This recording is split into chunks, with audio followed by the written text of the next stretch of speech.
If you're in the market for a T-style guitar, which is the right one for you? In today's video, I want to answer one of the most commonly asked questions that I get. So let's delve in and get some answers.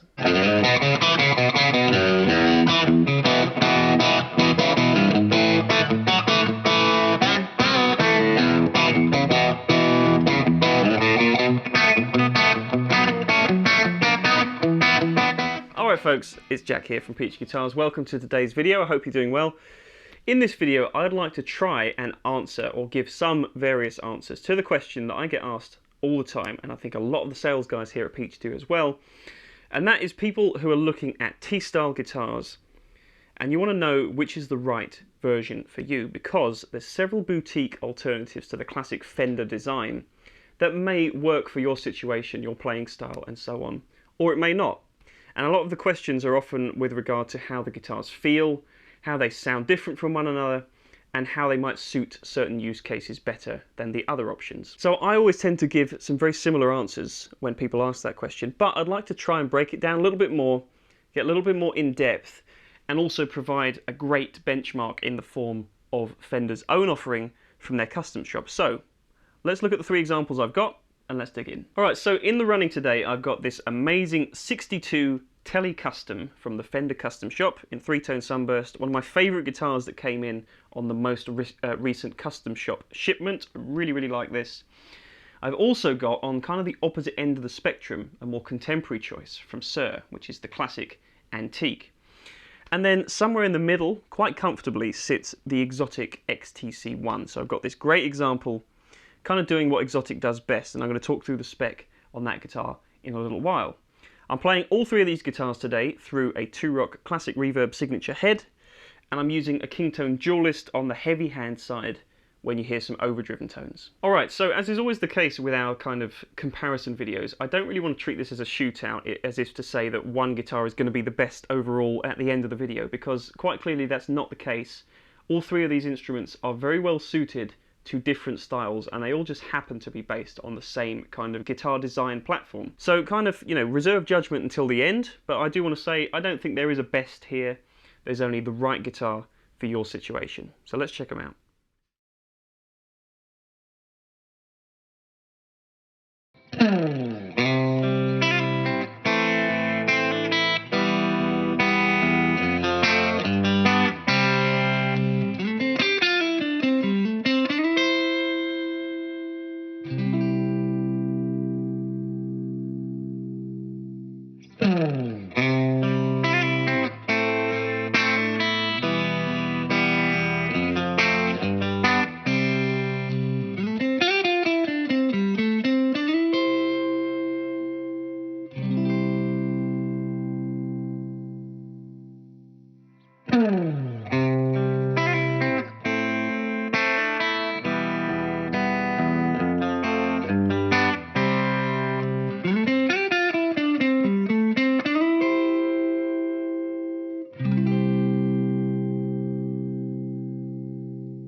Alright then, so let's start in the most obvious place, and this is the kind of the guitar that most people will gravitate to if they're looking for a T-style instrument, naturally. It was Fender's design from back in the early 50s, and it stayed relatively unchanged in over 70 years, which is remarkable.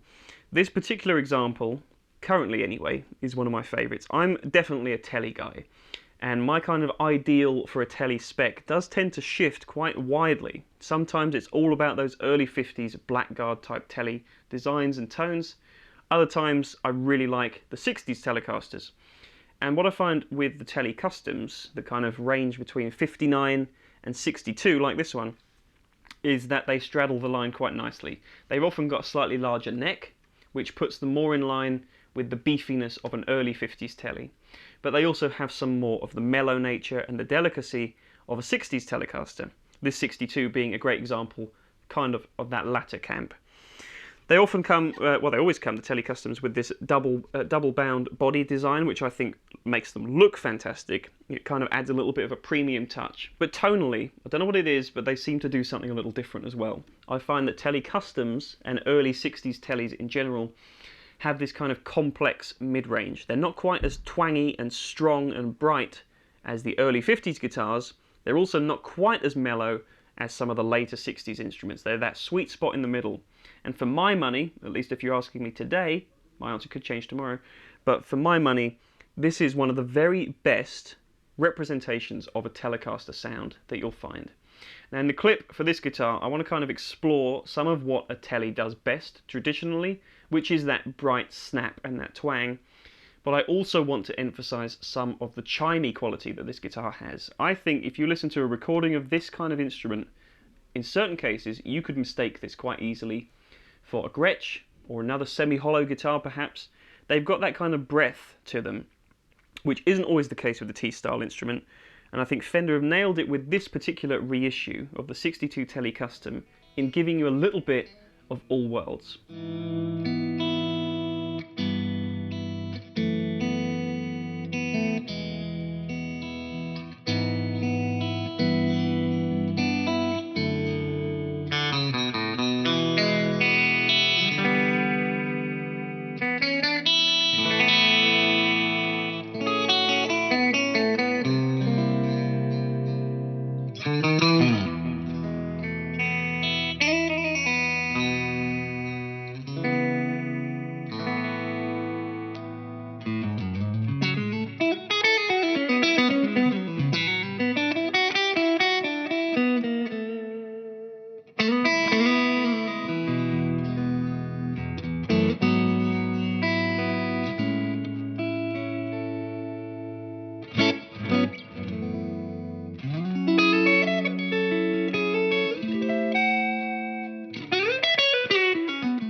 So I said in the intro there that I'm going to move kind of to the other end of the spectrum here with the Suhr, and maybe that's a little bit drastic because there are definitely guitar companies out there that are making T-style instruments in a totally different, way more contemporary, way more modern fashion than what Suhr do. But I think when people are looking in this kind of category, this is the most wayward option from the original design in certain cases, though I've picked a guitar today that kind of falls as closely in line with the Fender and the Xotic as I could. So this is the Suhr Classic T Antique. There's a few different variants of the Classic T, but the Antique is, as the name suggests, the most vintage in nature. So you find certain appointments on this guitar like an aged nitro finish, some really cool checking as well, which this guitar has through and through. Under the hood, so to speak, is a totally contradictory set of electronics. So with this vintage aesthetic, you've got true single coil pickups, but you've got the Suhr silent single coil system, which allows you to have proper single coil pickups in terms of their tone, but that technology acts as a dummy coil and removes the 60 cycle hum. So what that means is that this immediately becomes more usable in more situations, because there's many a time you turn up to a gig or a session with a single coil loaded guitar and you find that the hum and the buzz is just unmanageable and you have to grab a guitar with humbucking pickups. That's not the case with Suhr, and that's something I really like about the way they craft their instruments, is with that kind of thought process in mind. So also moving up to the neck, this guitar comes, as opposed to a lot of Suhrs which now have roasted maple necks, I really like that this is just good old-fashioned standard maple with a really, really nice dark Indian rosewood fingerboard. It's a glossy kind of a neck, but it's the same nitro finish as the body, so it does feel worn in, but it still has that premium sheen to it at the same time. It's also a little bit of a thicker neck profile than you might find on something like a Classic T Pro. Not saying that this is huge, but if you imagine the kind of difference between a late 60s Fender Telecaster and an early 60s Fender Telecaster, if you've got that kind of reference in mind, this is more like an early 60s, so it's a little rounder, a little bit more full feeling as opposed to a more modern feel. You've also got the huge stainless steel jumbo frets on this guitar, which is either going to work for you or it's not. I find that they add a lot of top end, which is good if you want to cut with more of a higher gain sound perhaps. With cleans, it's kind of a matter of taste. I do think it still sounds really good, and it does emphasize some of that twang and that spank that Teles are known for, but it's coupled with a much richer sounding guitar, I think, overall. I think the Suhrs have a really nice balance of all things. They're quite dark and warm sounding, but with certain components like the stainless steel frets and the locking tuners, that can change the tone into a slightly more modern direction. And what you actually end up with at times, I find, particularly with gain sounds, is that this guitar can almost sound like it's equipped with a P90 or some kind of pickup like that. It doesn't always sound like a traditional Telecaster would, though of course when you want it to do that, it can still pull out the Tele guns and hang with the rest of the gang.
So all that leaves us with the third and final guitar for today, which is bang in the middle. This is the Xotic XTC1.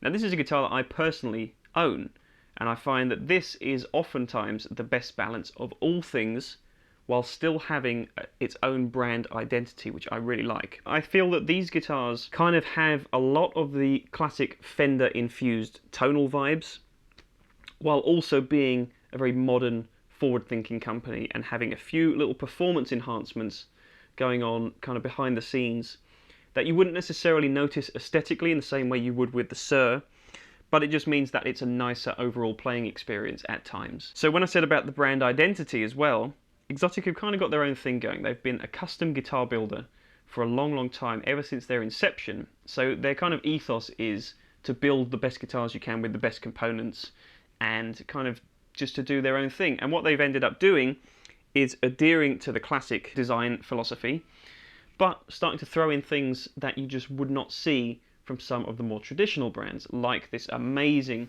super flamey bird's eye maple neck, which is also roasted. All their guitars come with roasted maple necks, which, for those who don't know about roasted maple, obviously it changes the look, it darkens the wood, it also improves the stability of the wood, so if you're traveling through different climates, this is going to be much more stable than traditional maple, and it also affects the tone. It gives you a bit more depth.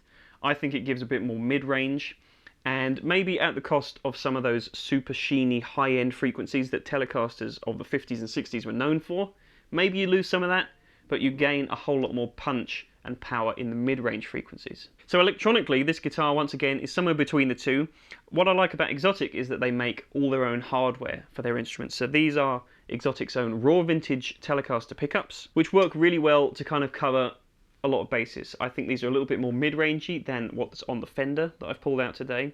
So it's a little bit more of a modern sound, but at the same time, it has the ability to cover the bright bridge pickup thing. But most importantly on a Telecaster, I think that's often overlooked, is that middle position sound is really sweet. It's not too modern and too shrill and too sterile. There's still a lot of life to this particular sound. The neck is nice and bubbly as well, like a Telecaster neck pickup should always be. And other than that, they haven't changed with anything else. There's no active technologies going on here. There's no hum cancelling. So it's through and through a vintage T-style instrument. One little thing I do like about these guitars that, like I said, is under the hood, and you wouldn't know it was there if you didn't know, but these have got locking tuners as well, and it's vintage style locking tuners, so there's no kind of ugly spinny discs on the back. It just looks like a traditional headstock, but in actual fact it's got a lot more capability and ease of use in terms of having that locking tuner facility. Similarly with Xotic as well, you have a choice of different gradings of the relicking to the finish. This is a light aged guitar, though you can get completely stock no relic instruments, or you can get mid-tier or heavy aged relics as well. And being more of a custom shop type facility, it's really easy to spec up your own choice. You can choose whatever color you like, with whatever finish option you like, and with whatever fingerboard option you like as well. So there's rosewood board variants of these guitars, though I kind of feel that the all maple that really shows off the bird's eye maple, the flame on the front and the back of the neck, works really well. This is shoreline gold as well, so a bit of an unusual finish. And again, it just kind of speaks to the hot-rodded nature of what Xotic do.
folks, so I hope you've enjoyed the clips that you've heard of these three guitars. I hope that you'll agree that they all sound fantastic, and there really is no bad choice here of any one of these three guitars. And of course, these are just one example of each brand's offerings. They make so many different types of instruments, all three of these brands, and I've really tried to pick ones that I feel are closely associated with one another, which can actually make the comparison quite difficult, but hopefully it answers some of the questions that a lot of customers have with regard to what should they choose. So that's it, folks, really. I hope that you've enjoyed this little bit of a buyer's guide, I suppose, and hopefully it answers a lot of the questions. Though, if you feel I've missed something and there's anything you want to know about any of these guitars or T-style instruments in general, then drop a comment in the comments section below and we will get back to you. If you've enjoyed this video though, please leave a like down below as well. That would help us out, along with making sure you are subscribed to the Peach Guitars channel and to the new Peach Boutique channel as well, so you don't miss out on any content from us here in the studio. So thank you very much, as always, for watching. Take care,